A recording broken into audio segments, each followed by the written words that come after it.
আমাদের মোহনপুরে যাওয়ার পথে লেভুঙ্গা যে এলাকাটা নতুন একটা ব্লক হয়েছে, তো এরকম বেশ কিছু কিছু জায়গায় নাম বললে তো বেশ কয়েকটা থানার নামই বলতে হয়, আমি সেখানে নাইবা গেলাম। তাতে পুরনো সন্ত্রাসবাদী স্বাভাবিক জীবনে এসছেন, নতুন করে কোনো উপজাতি রাজনৈতিক দলের সাথে যুক্ত, তাদের কাউকে কাউকে কোনো কোনো রাজনৈতিক দল যোগাযোগ করছেন, কথাবার্তা বলছেন, এবং এরকমও অভিযোগ এসছে যে প্রথম যারা অস্ত্র নিয়ে ধরা পড়লেন তাদের যখন ইন্টারোগেট করার চেষ্টা হয় তখন সম্ভবত খুব প্রভাবশালী মহল থেকে ইন্টারভেন করার চেষ্টা হয়। আমি এতটুকুই বলছি, এর বাইরে আমি বলতে চাইছি না। তো অন্যান্য জায়গায় এদের সঙ্গে টাকা পয়সার লেনদেনও হয়েছে, এরকমও কিছু কথাবার্তা শোনা গেছে। তো যাই হোক, আপনি যে প্রশ্নটা তুললেন এবং আপনি নিজেও যে উদ্বেগ প্রকাশ করেছেন একজন পুরনো সাংবাদিক, এবং সঙ্গে সঙ্গে ত্রিপুরার নাগরিকদের মধ্যে বয়স একেবারে আপনার কম হয়নি, অনেক কিছু দেখেছেন আপনি, সেই দিক থেকে আপনার যে উদ্বেগ এটার সঙ্গত। এবং আমরা তো চাইব সন্ত্রাসবাদীরা যাতে কোনো মতেই মাথাচাড়া দিতে না পারে নতুন করে। এই সময়ের মধ্যে নতুন সরকার আসার পর পত্রিকায় দেখেছি যে কিছু নতুন ছেলেকে এই পুরনো দলগুলোতে ভিড়াবার চেষ্টা হয়েছে, আবার পুরনো দলগুলো ভাঙাগোড়ার মধ্য দিয়ে নতুন করে নতুন নাম নিয়ে নতুন সংগঠন তৈরির চেষ্টা হচ্ছে।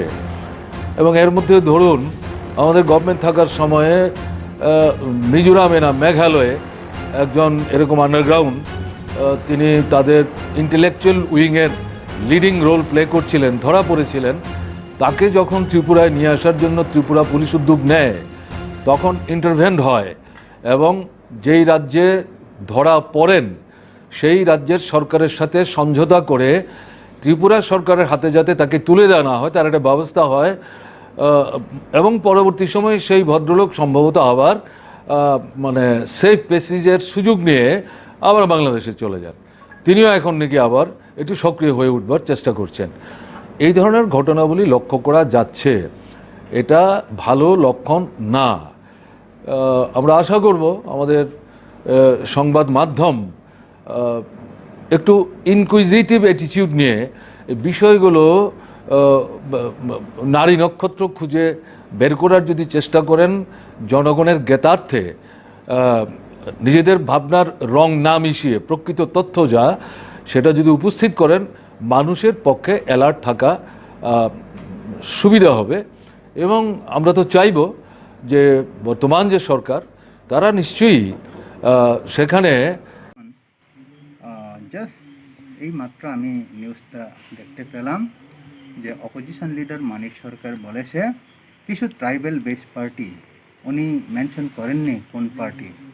ট্রাইবাল বেস পার্টি তো অনেকটি আছে, ধরুন IPFT tribal base party, INPT tribal base party, NCT, TPF এবং আরও অন্যান্য আঞ্চলিক পার্টি, তার সঙ্গে গণমুক্তি পরিষদ এটাও ট্রাইবাল বেস পার্টি, এসটি মোর্চা বিজেপি ট্রাইবাল বেস পার্টি এবং এসটি কংগ্রেস এটাও ট্রাইবাল বেস পার্টি।